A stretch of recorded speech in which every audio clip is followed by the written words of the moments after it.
नमस्कार दोस्तों, स्वागत है आपका फाइनेंशियल विद्या यूट्यूब चैनल पर, जहां हम बात करते हैं सिंपल लैंग्वेज में personal finance, saving, investment, investing और पैसों से जुड़े हुए एक रियल सॉल्यूशन शेयर करते हैं जो कि आपकी पर्सनल लाइफ में काम आते हैं। और आज का टॉपिक है हमारा UPI, internet banking and mobile banking explain. तो कहने का मतलब है कि आज का हमारा टॉपिक है डिजिटल बैंकिंग। ये अलग अलग जो डिजिटल बैंकिंग है उसके जो पार्ट्स हैं या भाग हैं वो कह सकते हैं हम।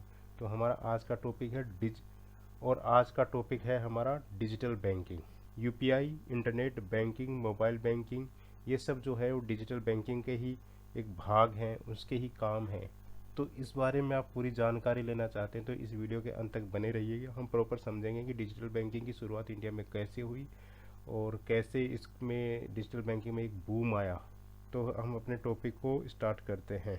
हमारा जो पहले हम ये देखते हैं कि ओल्ड बैंकिंग, जब पुराने ज़माने में हम बैंकिंग का कैसे होती थी, तो बैंक ब्रांच हम हमें कोई ट्रांजैक्शन पैसे निकलवाने होते थे या जमा करवा डिपॉजिट करवाने होते थे तो हमें बैंक में जाना पड़ता था और बैंक में जाके हमें विजिट करना पड़ता था।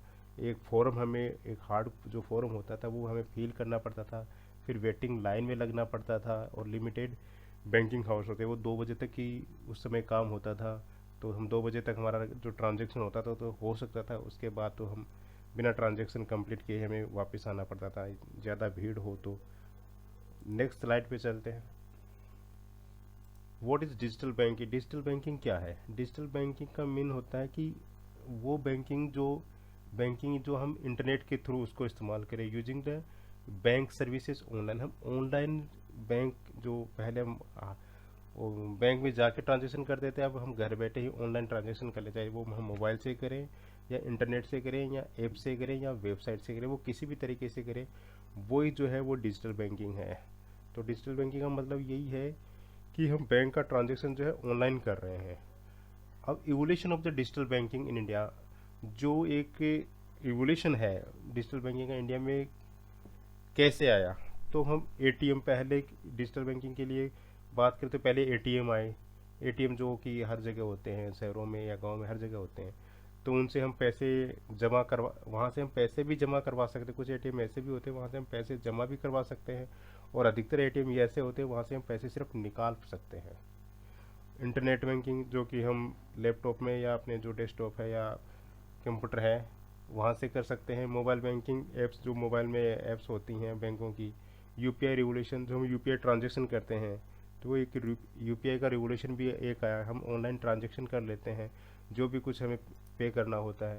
What is the digital banking boom happen? तो जो बैंकिंग का एक बूम आई थी इंडिया में, वो उसका कैसे क्या रहा? स्मार्टफोन सस्ते हुए, मान लो वो कैसे आई, एक बूम जो है वो डिजिटल बैंकिंग कैसे आई इंडिया में।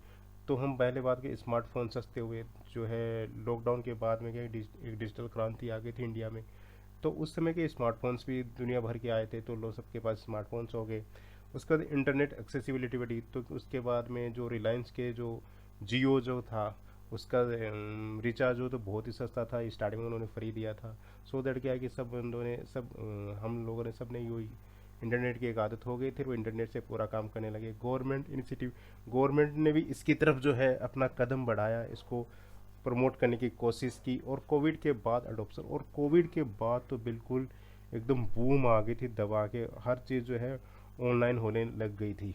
Types of the digital banking in India. Digital banking किस तरह की है इंडिया में, किस किस प्रकार की जो डिजिटल बैंकिंग है? इंटरनेट बैंकिंग है जो कि हम इंटरनेट के थ्रू यूज़ करते हैं। मोबाइल बैंकिंग जो मोबाइल से हम ट्रांजेक्शन करते हैं। यूपीआई पेमेंट्स, जब हम कुछ दुकान से या कहीं से भी मॉल से कुछ खरीदते हैं तो हम अपने जो गूगल पे वगैरह होती है उनसे हम पेमेंट दे देते हैं, वो यूपीआई ट्रांजेक्शन हो गए।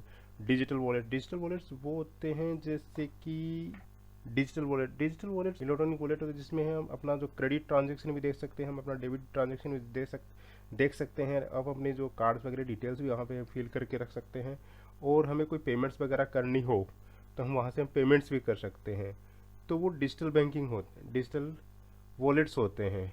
नेक्स्ट पॉइंट है अपना नियो बैंक्स। नियो बैंक्स क्या होते हैं? नियो बैंक्स वो होते हैं जैसे जो ट्रेडिशनल बैंक्स होती है, ट्रेडिशनल जो बैंक्स होती हैं तो उसी की तरह ये नियो बैंक्स होते हैं, बट ये पूरी तरह से ना डिजिटली काम करते हैं। इनका जो है हार्ड कुछ नहीं होता, ये पूरे जो ट्रांजेक्शन होते हैं, जैसे पैसे जमा करवाना, लेना या निकलवाना या लोन्स वगैरह जब सब कुछ लेना, वो क्या ऑनलाइन ही होता है, डिजिटली होता है। तो वो डिजिटल बैंक्स में आते हैं, जो कि वो नियो बैंक्स में आते हैं। उनका हार्ड बैंक जो होती है वैसे कोई इनका कुछ नहीं होता, ये सिर्फ डिजिटली करते हैं अपना। तो वो नियो बैंक्स में आते हैं, वो उनको हम एक नियो बैंक्स कह सकते हैं। इंटरनेट बैंकिंग एक्सप्लेन, हम इंटरनेट बैंकिंग को हम समझें कि इंटरनेट बैंक्स है क्या। बैंक्स वेबसाइट, हम बैंक के ट्रांजेक्शन कैसे करते हैं। हम बैंक के ट्रांजेक्शन ऐसे करते हैं, हम अपने जो लैपटॉप है या जो डेस्कटॉप है वहाँ से बैंक की वेबसाइट की जो बैंक की जो वेबसाइट ओपन करते हैं, वहाँ पे लॉगिन करते हैं। जो भी हमें फंड ट्रांसफ़र करना है वो हम वहीं से कर सकते हैं, बिल की पेमेंट वगैरह कर सकते हैं। और अकाउंट जो मैनेजमेंट वगैरह देखना है तो अकाउंट्स के बारे में जो भी अपना ट्रांजेक्शन्स वगैरह हैं वो देखने हैं, पूरा मैनेज करना है, वो हम वहीं से कर सकते हैं। तो हमें यहाँ से क्या बैंक जाने की आवश्यकता नहीं होती। इंटरनेट बैंकिंग, अब इंटरनेट बैंकिंग जो है बैंक एप्स जो हम अपने मोबाइल से इस्तेमाल करना चाहते हैं, तो हमें एक बैंक की जो जैसे ICICI बैंक है, HDFC है या एक्सिस बैंक है, उनकी हमें एक ऐप डाउनलोड करनी पड़ती है। और उसका इंटरनेट बैंकिंग का एक सबसे बड़ा फ़ायदा ये है कि आप कभी भी उसको एक्सेस करो, कोई वो नहीं है कि संडे है या आज कुछ छुट्टी वुट्टी है, तो ऐसा कुछ नहीं है। बट कई बार क्या होता है, बैंक का सर्वर डाउन होता है तो बैंक की तरफ से पहले ही हमारे पास एक मेल आ जाती है कि उस समय पर ये है जो है हम ये एक्टिविटी करेंगे, सो दैट वहाँ पे जो है आपके ट्रांजेक्शन थोड़ा डिले हो सकते हैं। तो हमें वहाँ हम जो बैंक का सर्वर है उस समय वो थोड़ा बिजी रहेगा, हम उस पर काम कर रहे होंगे। फिंगरप्रिंट फेस आईडी से हम जो है इंटरनेट बैंकिंग जो अपनी ऐप्स वगैरह उनको लॉगिन कर सकते हैं। फास्ट अपने जो ट्रांजेक्शन्स जो होते हैं वो तब के तब ट्रांजेक्शन हो जाते हैं। जैसे हमें किसी को पेमेंट जो है करनी है, तो हमने पेमेंट ट्रांसफ़र कर दी, तो हमें दोनों बैंक की तरफ से उस बंदे ने भी कंफर्म कर दिया कि हाँ भाई मेरे पास पेमेंट आ गई है, हमारे पास ही मैसेज आ गया कि आपका इतना डिडक्शन हो गया है और ये पेमेंट जो है वहाँ पे चली गई है, आपने इसको ये पेमेंट कर दी है। तो हमें जो है ट्रांजेक्शन की तुरंत एक डिटेल मिल जाती है। हम यूपीआई को समझे तो यूपीआई क्या है, यूनिफाइड पेमेंट इंटरफेस होता है। यूपीआई का मतलब होता है यूनिफाइड पेमेंट इंटरफेस होता है। इंस्टेंट मनी ट्रांसफ़र, हम जल्दी से जो है एक मनी को ट्रांसफ़र कर सकते हैं। मोबाइल नंबर से भी हम पेमेंट कर सकते हैं, क्यूआर कोड दे के हम पेमेंट कर सकते हैं। 24/7 जो है ये सर्विस अवेलेबल होती है, जो कि डिजिटल बैंकिंग है और फ्री ट्रांजेक्शन्स हैं। और जो ट्रांजेक्शन हम करते हैं इन पे भी कुछ चार्जेस नहीं कटते हैं। वो इन पे कोई भी ट्रांजेक्शन को चार्जेस, अभी तक तो चार्जेस नहीं कट रहा है, कि गवर्नमेंट जब कुछ बताएगी तो देखेंगे तब क्या होगा। पॉपुलर यूपीआई ऐप्स कौन कौन सी हैं इंडिया में, भीम है, गूगल पे है, फ़ोन पे है, पेटीएम है, अमेजोन पे। इनमें जो भीम है, गूगल पे तो हर बंदा यूज़ कर ही रहा है। फ़ोन पे, पेटीएम, पेटीएम और गूगल पे तो हर बंदे के पास मिलती है। तो these are the very famous UPI apps in India. अब एक डिजिटल वॉलेट की बात करते हैं। डिजिटल वॉलेट क्या होता है कि जैसे एक ऐप होती है वो सिर्फ फ़ोन में ही होती है, तो स्टोर उसको हम मैन्युअली डिजिटल वॉलेट क्या होता है कि उसमें अपना जो होता है ना पेमेंट्स पे, कितनी पेमेंट्स हमारे पास आए, कितनी हमें देनी है, तो एक डिजिटल एक इलेक्ट्रॉनिक वॉलेट्स होता है। वो कहने का मतलब होता है जिसमें कैशबैक, कितना हमें कैशबैक का जो मिला हुआ है वो ऑफर बता देगा। स्टोर मनी, उसमें पैसा जो होता है वो डिजिटली स्टोर ही होता है। और छोटी मोटी पेमेंट्स वगैरह करने के लिए हम उसको यूज़ करते हैं। एक लिमिटेड बैलेंस यूज़ कर सकते हैं। जैसे गूगल पे वगैरह जो होते हैं ना, ये डिजिटल वॉलेट ही होते हैं एक तरह से। गूगल पे है, पेटीएम है, अमेजोन पे है, तो ये एक तरह से डिजिटल वॉलेट होते हैं ये। इन्हीं को हम डिजिटल वॉलेट कहते हैं। तो हम देखना चाह रहे हैं कि हमें जो डिजिटल बैंकिंग है उसके फ़ायदे क्या क्या है।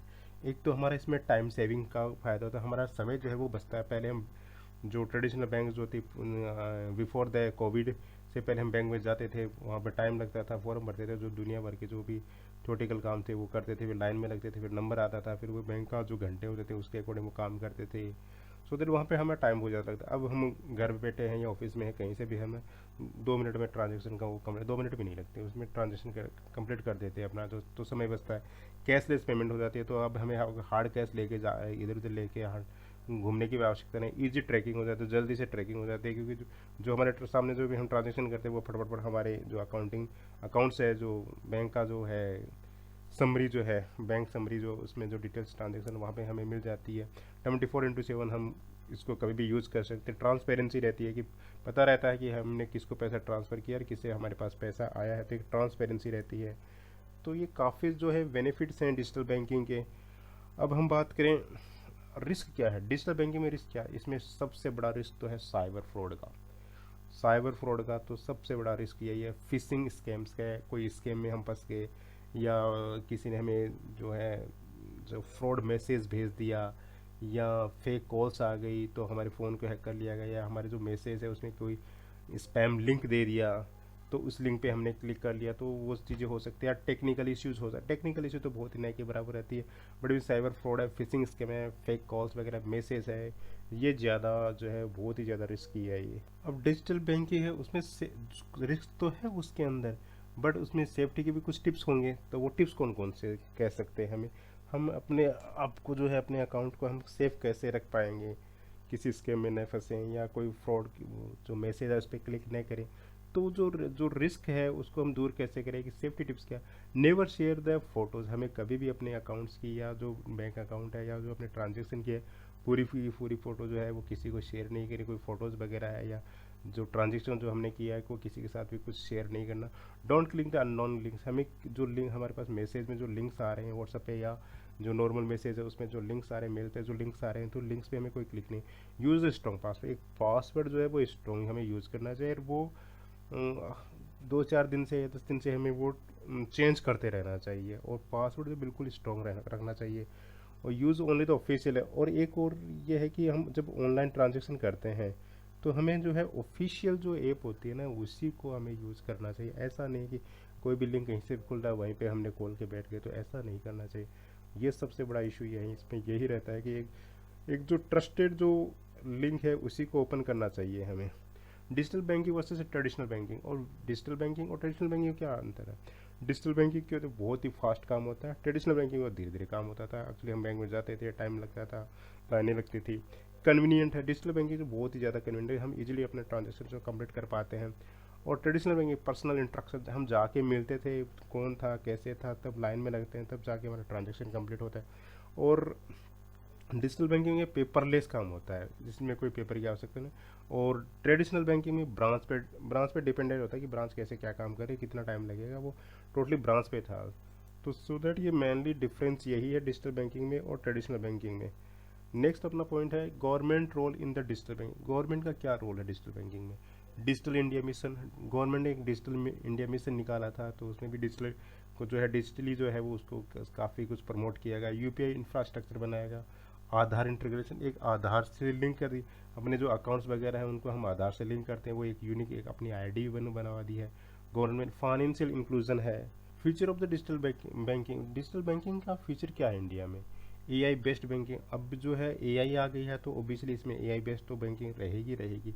तो वॉइस बैंकिंग है, वॉइस से ट्रांजेक्शन हम कर पाएंगे, क्योंकि एआई की जब वॉइस ही आ गई तो फिर एआई कहाँ रहेगा। मोर कैशलेस इकोनॉमी, जो इकोनॉमी आएगी वो कैशलेस है। फिनटेक ग्रोथ होगी, जो फाइनेंशियल टेक्नोलॉजी बिजनेस है उनमें भी ग्रोथ देखने को मिलेगी, और अच्छी खासी ग्रोथ अभी है फिलहाल इंडिया में और आगे भी होने वाली है।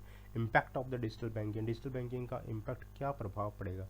स्मॉल बिजनेस जो है, जो छोटे छोटे उद्योग धंधे थे वो थोड़े फास्ट ट्रांजेक्शन में हो रहे हैं, तो सो दैट क्या है कि वो उनको ज़्यादा डेवलप या ग्रोथ होने का उन्हें मौका मिल रहा है। फाइनेंशियल इंक्लूजन है, इकोनॉमिक डिजिटलाइजेशन हो रही है, इकोनॉमी जो है वो डिजिटलाइजेशन हो रही है।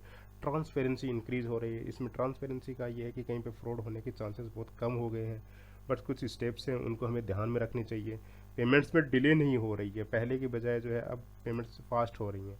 फाइनल कंक्लूजन बोले तो डिजिटल बैंकिंग जो है बिल्कुल फास्ट है, स्मार्ट है, सिक्योर बैंकिंग है, बिल्कुल सिक्योर है, बस थोड़े से स्टेप्स को हमें ध्यान में रखना है। फास्ट है, स्मार्ट है, सिक्योर है, वही जो है डिजिटल बैंकिंग है। India is moving the towards the cashless future, तो जो हम अभी जो है पहले बिफोर द कोविड हम कैश से ट्रांजेक्शन करते थे, अब जो है after Covid in India digital banking आने के बाद में हम जो पूरे के पूरे ट्रांजेक्शन कैशलेस ट्रांजेक्शन कर रहे हैं। ओके दोस्तों, उम्मीद है आज का वीडियो आपको पसंद आया होगा, कुछ नया सीखने को मिला होगा। वीडियो आपको हेल्पफुल लगा हो तो वीडियो को लाइक करें और कमेंट करें कि आपको नेक्स्ट वीडियो किस टॉपिक पे चाहिए, और वीडियो के बारे में आपको आपका सजेशन हमारे लिए महत्वपूर्ण है।